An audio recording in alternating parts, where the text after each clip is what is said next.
Shall we begin? Good afternoon, everyone. We are reading in Book 1, the Book of Beginnings, Canto 3, the Yoga of the Soul's Release, the first stage of the yoga of King Asvapati, who will become the human father of Savitri. In the traditional legend, he is a childless king who offers 18 years of severe penance and tapasya to the goddess Savitri, the daughter of the sun and the creative Shakti of Lord Brahma. So Sri Aurobindo has expanded this 18 years of tapasya to cover almost half of his poem. We are just at the very beginning of this great journey. So we stopped at line 229, the secret face that is our own. And I'm going to read on from there. Page 28, line 230.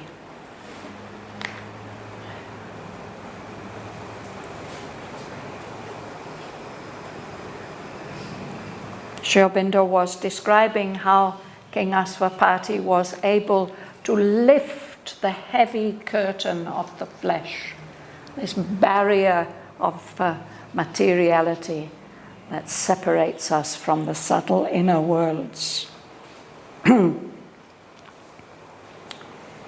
The inner planes uncovered their crystal doors. Strange powers and influences touched his life. A vision came of higher realms than ours, a consciousness of brighter fields and skies, of beings less circumscribed than brief-lived men, and subtler bodies than these passing frames. Objects too fine for our material grasp, acts vibrant with a superhuman light, and movements pushed by a superconscient force, and joys that never flowed through mortal limbs, and lovelier scenes than earth's, and happier lives. A consciousness of beauty and of bliss, a knowledge which became what it perceived, replaced the separated sense and heart, and drew all nature into its embrace. The mind leaned out to meet the hidden worlds. Air glowed and teemed with marvelous shapes and hues. In the nostrils quivered celestial fragrances. On the tongue lingered the honey of paradise. A channel of universal harmony. Hearing was a stream of magic audience, a bed for occult sounds earth cannot hear. Out of a covert tract of slumber self, The voice came of a truth submerged, unknown, that flows beneath the cosmic surfaces. Only mid an omniscient silence heard, held by intuitive heart and secret sense. It caught the burden of secrecies sealed and dumb. It voiced the unfulfilled demand of earth and the song of promise of unrealized heavens, and all that hides in an omnipotent sleep. In the unceasing drama carried by time on its long, listening flood that bears the world's insoluble doubt on a pilgrimage without goal, a laughter of sleepless pleasure foamed and spumed, and murmurings of desire that cannot die. A cry came of the world's delight to be, the grandeur and greatness of its will to live, recall of the soul's adventure into space, a traveler through the magic centuries, and being's labor in matter's universe, its search for the mystic meaning of its birth, and joy of high spiritual response, its throb of satisfaction and content in all the sweetness of the gifts of life. Its large breath and pulse and thrill of hope and fear, its taste of pangs and tears and ecstasy, its rapture's poignant beat of sudden bliss, the sob of its passion and unending pain,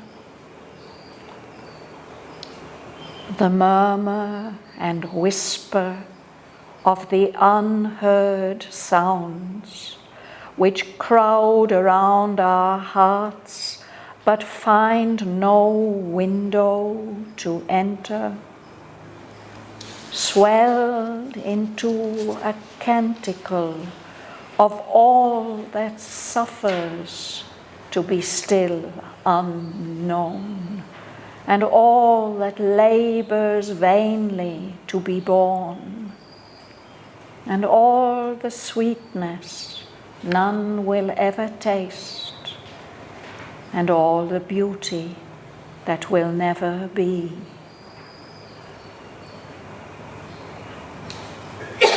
Inaudible to our deaf mortal ears, the wide world rhythms wove their stupendous chant, to which life strives to fit our rhyme beats here, melting our limits in the illimitable, tuning the finite to infinity. A low muttering rose from the subconscient caves, the stammer of the primal ignorance. Answer to that inarticulate questioning, there stooped with lightning neck and thunder's wings a radiant hymn to the inexpressible, and the anthem of the superconscient light. Martin. The inner planes uncovered their crystal doors. Strange thoughts and influences touched his life. A vision came of higher realms than ours. The consciousness of brighter fields and skies, of beings less circumscribed than brief-lived men, and subtler bodies than these passing frames. Objects too fine for material grasp. Acts vibrant with a superhuman light, and movements pushed by a superconscious force, and joys that never flowed through mortal limbs, and lovelier seas than earth, and happier lives. Thank you. These are the inner planes, the secret worlds, the subtle worlds that are within us. Later on in Book 2, King Aswapati will explore these planes and worlds in a systematic way. But at this stage in his yoga, he's being given glimpses of them in his inner being. So these inner planes of consciousness that are not dependent on this dense matter, they uncovered their crystal doors, these wonderful doors that are transparent, one can look through them, crystal, beautiful, precious slices of crystal. And it seems those doors open because strange powers and influences come and touch Aswapati's life. He's able to see higher realms than ours, realms beyond the material level. And he becomes conscious of brighter fields and skies. Sri Aurobindo's written a sonnet, 14 lines, called The Other Earths, about these brighter fields and skies of the inner worlds and the effect that a contact with them can have on our lives. He becomes conscious of beings who are less circumscribed than brief-lived men. We human beings have a limited lifespan compared to those beings who are less circumscribed. They have less limits around them, or their limits are much wider and freer. Circumscribed, it means enclosed in a circle. Those beings have subtler bodies than these passing frames, these short-lived material bodies that we have. And in those worlds, he sees objects, just as we have objects here. But those objects on the subtle planes are too fine for our material grasp. We wouldn't be able to catch hold of them. They are made of a substance which is far less dense than ours. And he becomes aware that those beings are involved in actions that are vibrant with a superhuman light, a light of consciousness, and a powerfully vibrating force that's far beyond our present human capacities. He becomes aware of movements that are pushed, driven by a superconscient force, not this material energy that we know about, a conscious force from much higher realms.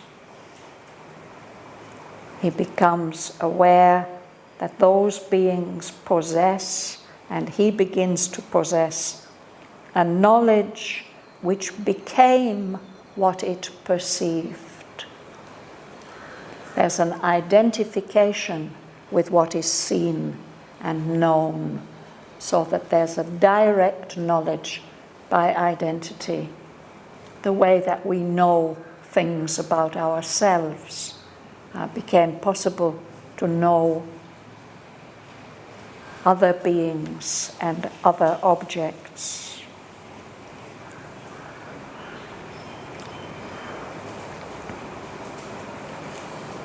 I'm sorry, I've run over, haven't I? Who is next? Bhavan, would you start with a consciousness of beauty and bliss? A consciousness of beauty and of bliss, a knowledge which became what it perceived, replaced the separated sense and heart, and drew all nature into its embrace. So this is the consciousness of those beings, of the subtle world. They have a consciousness of beauty and of bliss. And Asvapati is able to share in that consciousness. He's able to experience the kind of knowledge that they have, this direct knowledge, not knowledge through the senses and the mind's interpretation of sense impressions, but a direct knowledge, the kind of knowledge that we can have of things that happen within ourselves. So that consciousness and that knowledge replaced our experience of the separated sense and heart. We feel things that are separate from ourselves.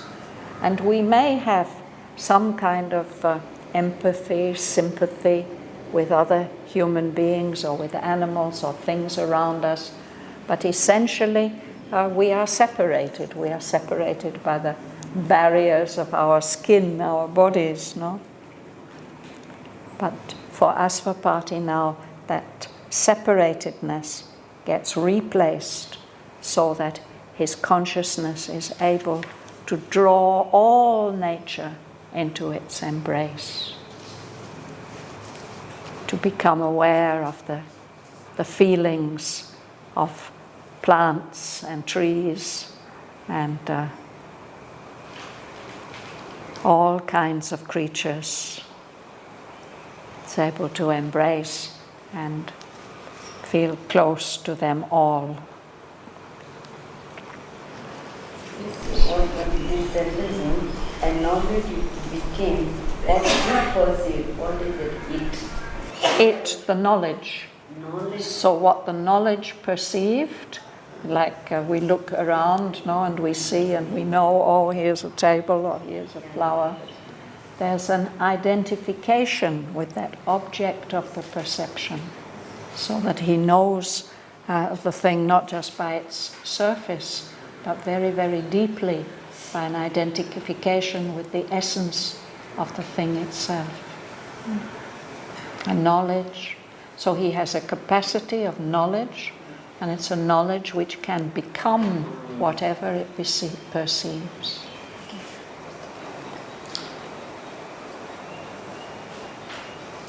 Subbu. The mind leaves out to meet the different world, a globe and teem with marvelous shapes and hugs. In the nostril verbal celestial fragrances, and the tongue lingered the honey of paradise. A channel of universal harmony, hearing was a stream of magic harmonies, a bag for occult sound earth cannot hear. Yes. So these are things that we experience, the way that mind is interested and inclines towards something. No? Here, the Asvapati's mind is leaning out from those secret chambers where he's sitting and looking into these subtle planes. It leans out to meet the hidden worlds. And his experience of those hidden worlds is of a completely different atmosphere. An air that's glowing, full of light, and it's teeming with marvelous shapes and hues. You know this word teeming? Group of bees like that. Yeah? Group of Bees or ants or something.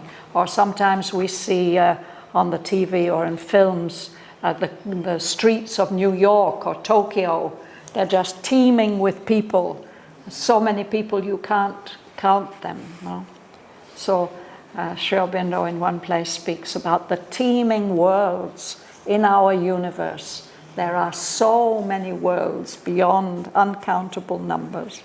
So here in that atmosphere, there are so many marvelous shapes and colors, hues, teeming. It's a very, very rich and vivid atmosphere. And there are perfumes in the nostrils.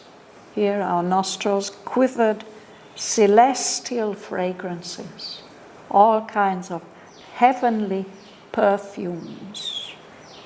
And on the tongue lingered the honey of paradise.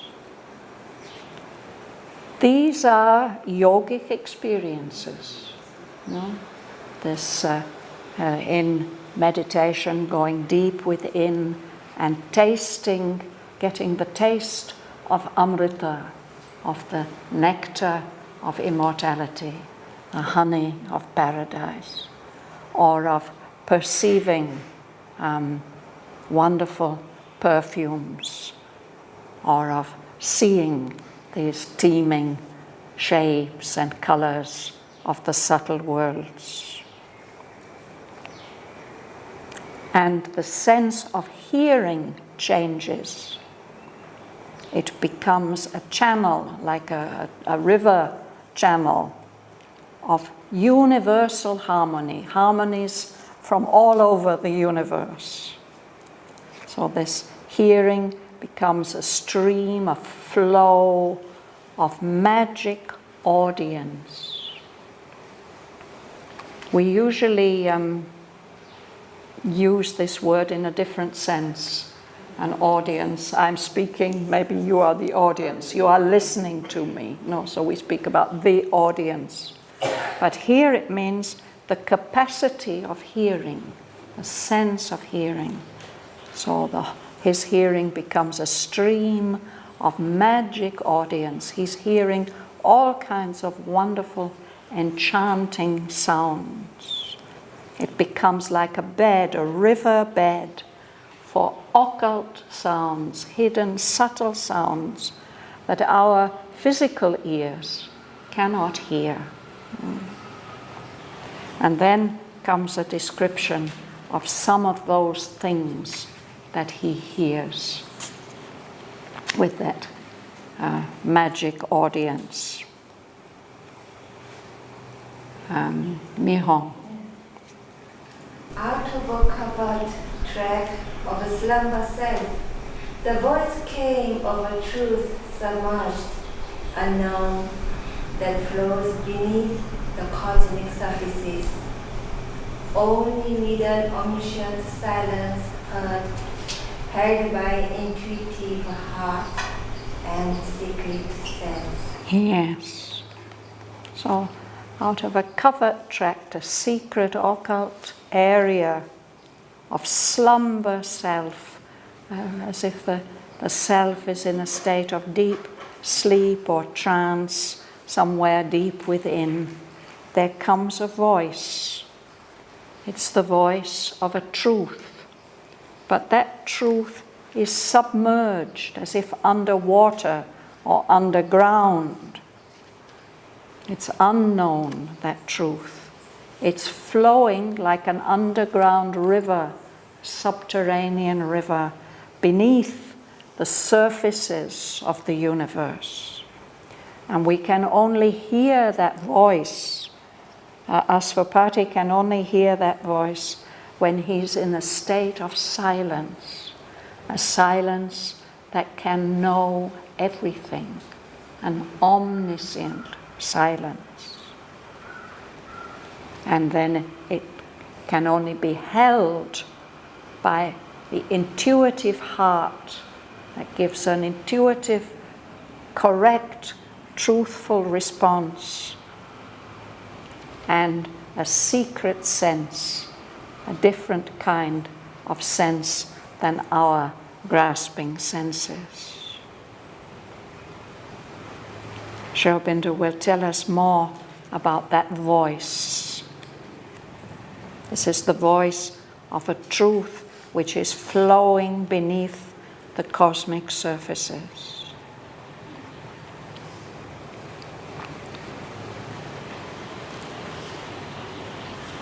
Chandra. It called the burden of secrets safe and done. It voiced the unfulfilled demand of the earth and the song of murmurs of unrealized heavens and all that hides in an omnipotent sleep. Yes, this is the voice. And this voice caught the burden of secrecy sealed and dumb. The word burden has several different senses, and Sri Aurobindo uses all of them, I think, in this poem in different places. One of the meanings is of the chorus of a song, that there are certain lines, there's verses, each verse is different, but there are certain lines which get repeated again and again. And those are like the message of the song. And if somebody comes and gives you a message to carry to somebody else, when you repeat that message, you may not repeat exactly the same words that were said, but you try to give the same meaning, the burden of what you were told, the essential meaning. And of course the other meaning is of a heavy load. So we can see that all these meanings are connected. But here it's like the essence, the essential message of certain secrets, secret things which are closed up. They're not open and moving freely, and they are dumb, they can't be expressed, or they can't express themselves. But that voice which Asvapati hears expresses their message, the message of these secrecies. One of the things that it expresses, that it voices, is the unfulfilled demand of earth. What the earth, our material mother, what she is longing for. The world's desire, the earth's desire. This voice is able to express what it is, that fulfillment that the earth is longing for and which hasn't yet been granted to her. That voice also expresses the song of promise of unrealized heavens. So it's giving a promise from the higher worlds, from the higher levels of consciousness that haven't been manifested yet and that we haven't realized yet, but they are going to be. There is a promise, and that promise will, when it's realized, it will fulfill the demand of earth. And that voice also gives expression to many, many things, to everything that is hidden in a kind of sleep state of what hasn't yet been manifested. But it's an omnipotent sleep, an all-powerful sleep. It will gradually be expressed, all these things that are hiding in that sleep state. So he hears that voice, and then Sri Aurobindo tells about other things that Asvapati hears. Mohi, please read. In the unceasing drama carried by time on its long listening flood that bears the world's insoluble doubt on a pilgrimage without goal, a laughter of sleepless pleasure, foam and spumed, and murmurings desire that cannot die. The cry came of the world's desire to be, the grandeur and greatness of its will to live. Recall the soul's adventure into space, the traveler through the magic centuries, and being's labor in matter's universe. Its search for the mystic meaning of its birth, and joy of our spiritual response. Its throb of satisfaction and content in all the sweetness of the gifts of love. Its lighter breath and pulse and thrill of hope and fear. Its taste of thanks and tears and ecstasy. Its rapture, poignant beat of sudden bliss, the soul of its passion and unending pain. So this is one of Sri Aurobindo's long sentences, long list of things. So this is what Asvapati hears. He hears this flood like an ocean, a long listening flood that's carrying, that's bearing the world's insoluble doubt, all our puzzlement and inability to understand the world that we are in. There is a flood, a flow, which is carrying us on a pilgrimage. But we don't know what is the goal of that pilgrimage. He says a pilgrimage without goal. Actually, it has a goal, but we don't know what that goal is. But on that flow of life, we can say, of subtle life, on the surface, as like bubbles on the surface of water, there's a laughter of sleepless pleasure, foamed in like bubbles, and spume when the bubbles fly up in the air. And there's also the sound of murmurings of desire that cannot die, unsatisfied desire that is in that flood. And he hears a cry, an expression of the world's delight to be, the delight of existence.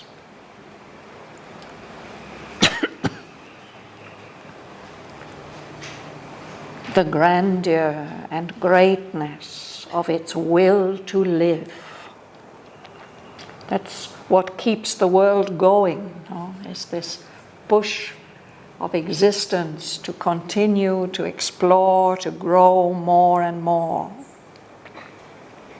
And in that cry, there's also a recall, a memory, or a reminder of the soul's adventure into space. The soul is, in its eternal, infinite existence, is beyond time and space and manifestation and individuality. But the soul has entered into space. It's undertaken the adventure of involution in all these different planes of existence, eventually in matter also. The soul's adventure into space. And in the manifestation, the soul is a traveler through all these magic, enchanted centuries. So the voice reminds something of that, or that laughter reminds of that, and of the effort, all the effort that goes into life in the universe of matter, all the struggle, beings labor. Labor also has the idea of giving birth to something.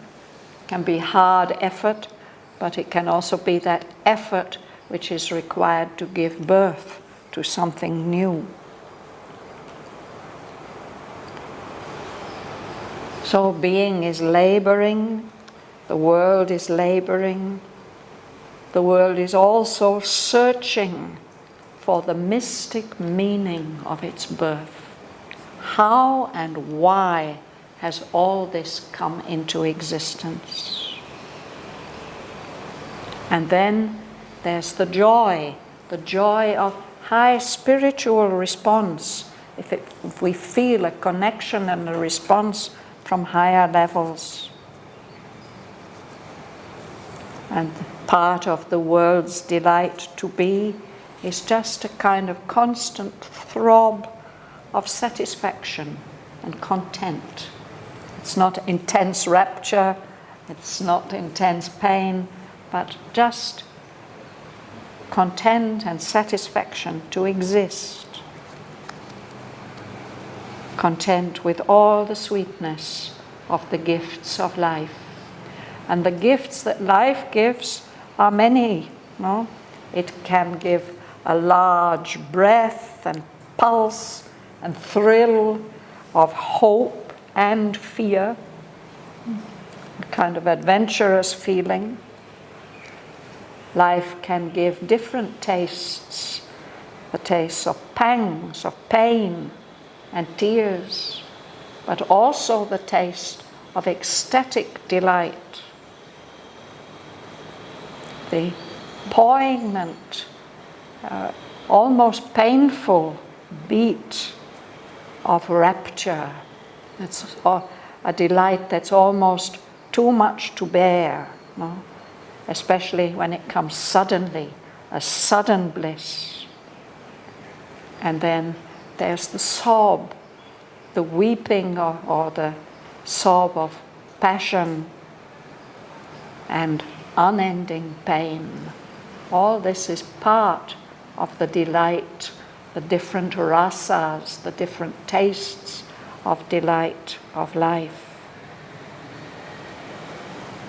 So he hears all those things. And then something more. Sarojini. The murmur and whisper of the unheard sounds which go around our hearts but find no window to enter, swell into a Canticle. Of all that's supposed to be still unknown, and all that labors Vainly. to be born, and all the sweetness none will ever taste, that all the beauty that will never be. This is a very poignant sentence. No? We don't hear those sounds. There's a murmur and a whisper of sounds crowding around our hearts, but they don't find any way to enter our consciousness. But now to Aswapati's subtle hearing, those murmurs and whispers, they swell into a canticle. It's a kind of sacred song, a hymn. And who is singing this hymn? There's so many unmanifested things. All that suffers to be still unknown. It hasn't manifested yet. We can't know it and experience it. It's trying to be born, but in vain. These are things that belong to the future. No? Or there may be things that will never be manifested. There's the sweetness. Nobody will ever taste it. It will as if go wasted. No? And all the beauty that will never be, it will never come into existence. He hears all those voices.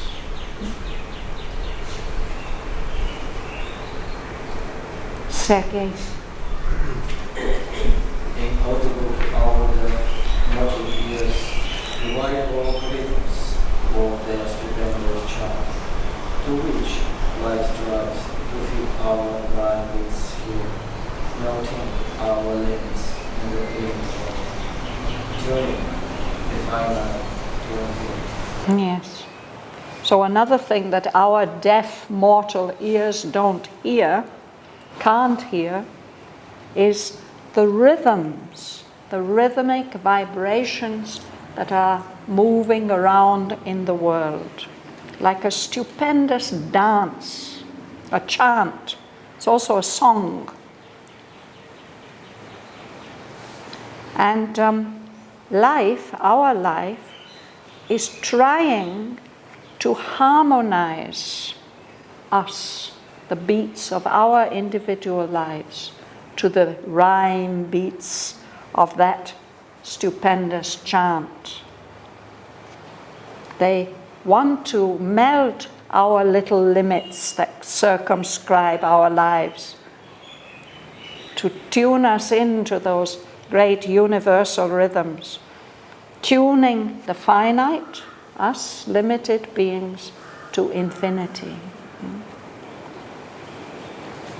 He hears those wide world rhythms, and he realizes, recognizes that life is trying to tune in our lives and our rhythms to those great wide world rhythms, tuning the finite to infinity. Ganga Lakshmi.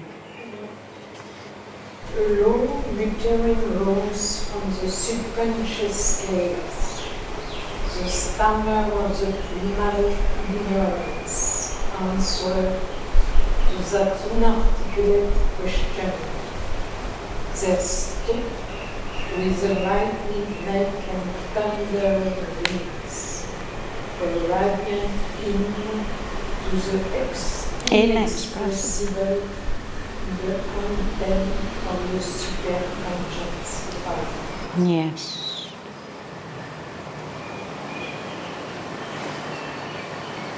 Such beautiful lines we have read today.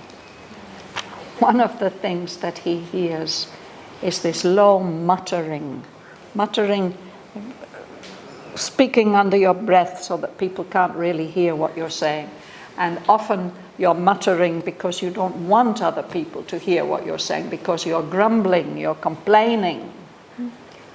So from the deep caves of the subconscious world, he hears this low muttering coming up. And he recognizes that that's the stammer of the primal ignorance, the very, very lowest levels of the universe trying to express themselves. No? And there's a response from above in answer to that inarticulate questioning. They're muttering and they're saying, why? Why does it have to be like this? No? But they can't really say it, they can't express it. No? But there's a response from above. There comes stooping down. It's the verb for a bird of prey swooping out of the heavens to catch its prey. It comes stooping down. And this is like a vast bird that comes down. It has a neck of lightning and it has thunder's wings, so its descent is something very, very powerful. But what is coming is a hymn, a radiant hymn of praise to the inexpressible, to what we cannot express, the ineffable, the inexpressible.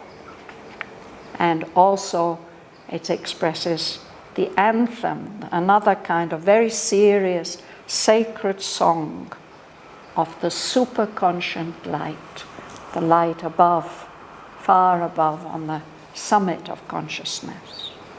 That's what comes down in response to that inarticulate grumbling and muttering and questioning that is there at the subconscious levels. So all this he can hear with his new subtle hearing, his magic audience. In all these lines, both the earth's nature and the subtler planes and so on. Yes, it's from below is coming this low muttering and complaining and questioning. But there's such a wonderful, powerful response from above. Even in the previous lines also it was. Where did it come? This is about the lives thing, that gives of That life is trying, all the gifts of life, yes. But they are also put under some pressure or some unhappiness.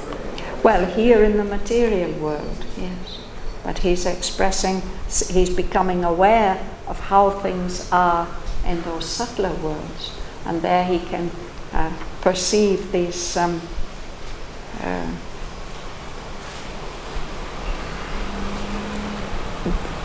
this truth that is submerged, that is running underground. Of course it's having an effect, but we are not aware of it. It's flowing beneath the cosmic silences, surfaces. We would have to fall very, very deeply silent in order to be able to hear it. But Aswapati hears it. That's what he's experiencing in this dream. Yes. When he lifts the heavy curtain of the flesh, these experiences start to come. And if I may say so, I think that these are not permanent realizations. These are experiences that come. And people, we see from Sri Aurobindo's letters to disciples that people were having experiences like this. And Sri Aurobindo in his sadhana, he must also have had such experiences. And I think I mentioned last week, that one of the scholars at the Sri Aurobindo archives, Richard Hartz, he is looking particularly at this part of Savitri to correlate the experiences that are evoked here so in such amazing poetry with little notes that Sri Aurobindo has kept in his record of yoga. Just very, very brief notes. Perhaps to remind himself or to just note something down.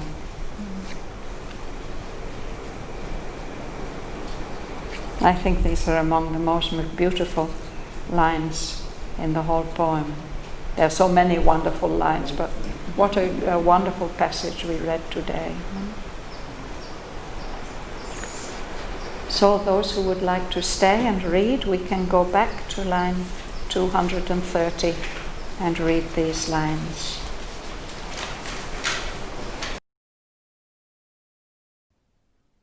The inner planes uncovered their crystal doors. Strange powers and influences touched his life. A vision came of higher realms than ours, a consciousness of brighter fields and skies, of beings less circumscribed than brief-lived men, and subtler bodies than these passing frames, objects too fine for our material grasp, acts vibrant with a superhuman light, and movements pushed by a superconscient force, and joys that never flowed through mortal limbs, and lovelier scenes than earth's, and happier lives.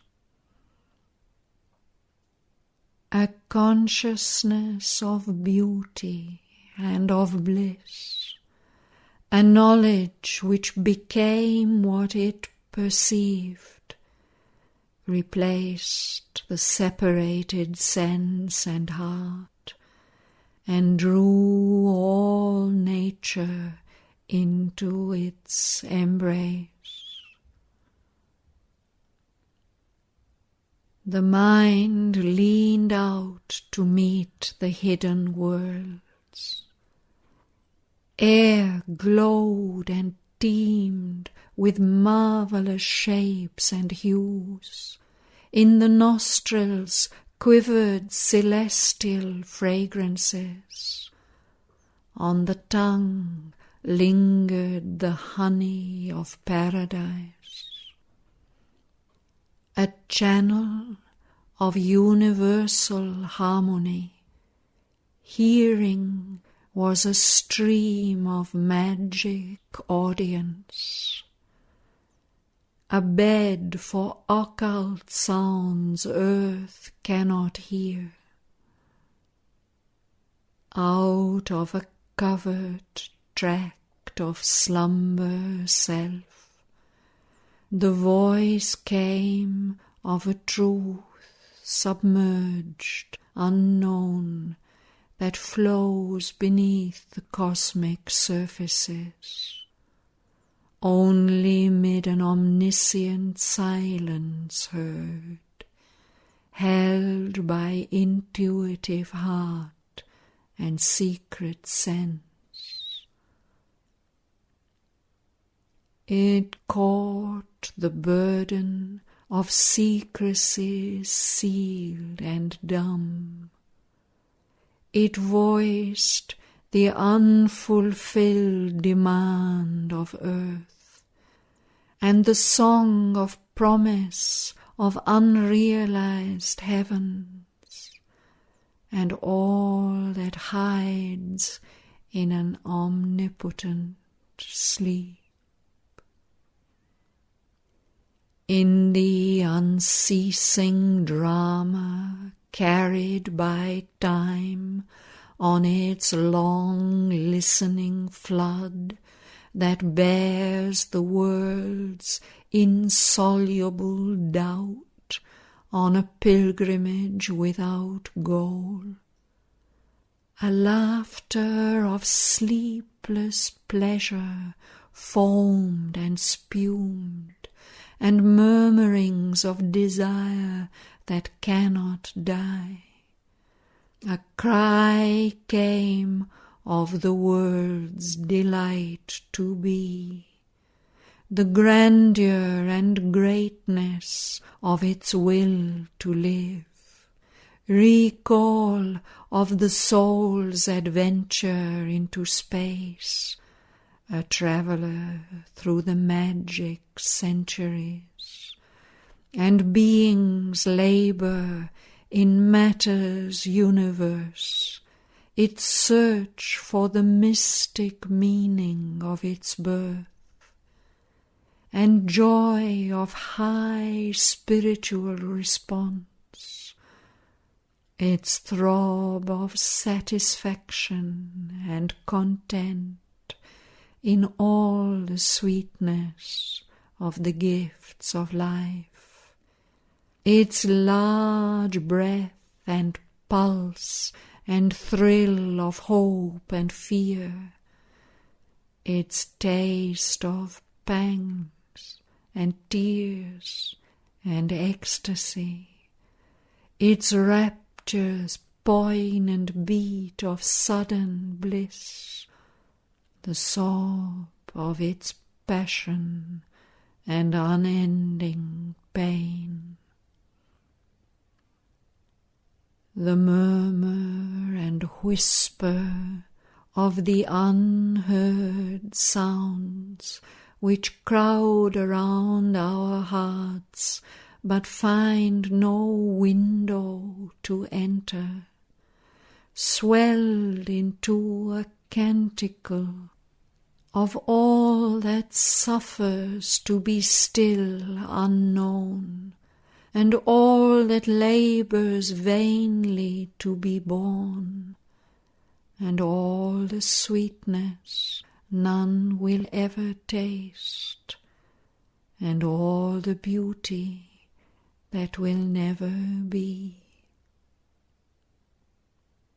Inaudible to our deaf mortal ears, the wide world rhythms wove their stupendous chant, to which life strives to fit our rhyme beats here, melting our limits in the illimitable, tuning the finite to infinity.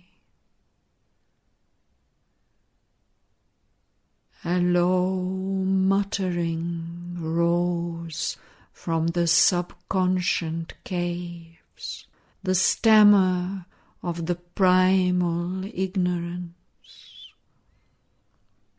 Answer to that inarticulate questioning, there stooped with lightning neck and thunder's wings a radiant hymn to the inexpressible, and the anthem of the superconscient light.